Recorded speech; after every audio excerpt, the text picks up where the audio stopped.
फिफानि आवथायाव खुंजानाय 2022 world cup गेलेनाया दिनैनिफ्राय जागायजेनगोन।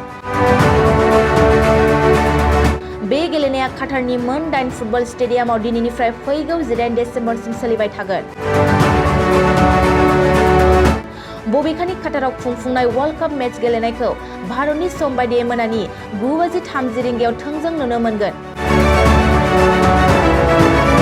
मिथिनाय बादिब्ला दिनै वर्ल्ड कप गेलेजेननो गोनां गिबि मेचखौ ग्रुप एनिफ्राय काटार आरो इकुवेडर फुटबल हानजानि गेजेराव मोगा-मोगि गेलेगोन।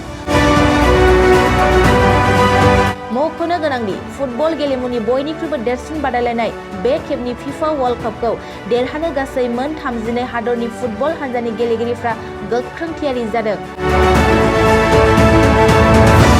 अदेबानि बे खेबनि वर्ल्ड कपखौ लानानै मुलुगनि गेजेरावनो फुटबल अनसायारिफोरनि रंजाखांनाय दोहौखौबो नुनो मोन्दों। जर'खायै भारतआव वर्ल्ड कपआव गेलेनो खाबु मोनाखैब्लाबो नाथाय फुटबल अनसायगिरिफ्रा गावबा गाव मोजां मोननाय हानजाफोरखौ हेफाजाब होनो साखाफारा जादों।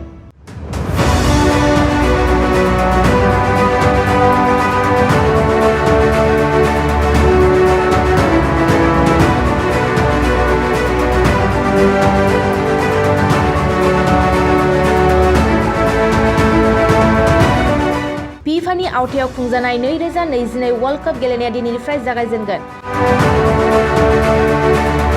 बे गेलेनाया काटारनि मोन 8 फुटबल स्टेडियामाव दिनैनिफ्राय फैगौ 18 डिसेम्बरसिम सोलिबाय थागोन।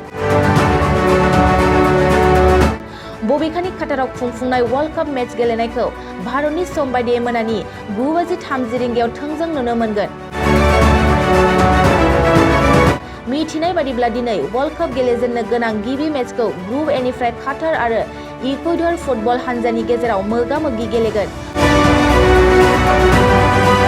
मख'नो गोनांदि फुटबल गेलेमुनि बयनिख्रुइबो देरसिन बादायलायनाय बे खेबनि फिफा वर्ल्ड कपखौ देरहानो गासै मोन 32 हादरनि फुटबल हानजानि गेलेगिरिफ्रा गोख्रों थियारि जादों।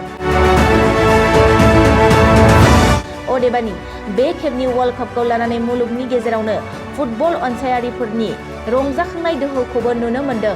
जर'खायै भारतआव वर्ल्ड कपआव गेलेनो खाबु मोनाखैब्लाबो नाथाय फुटबल अनसायगिरिफ्रा गावबा गाव मोजां मोननाय हानजाफोरखौ हेफाजाब होनो साखाफारा जादों।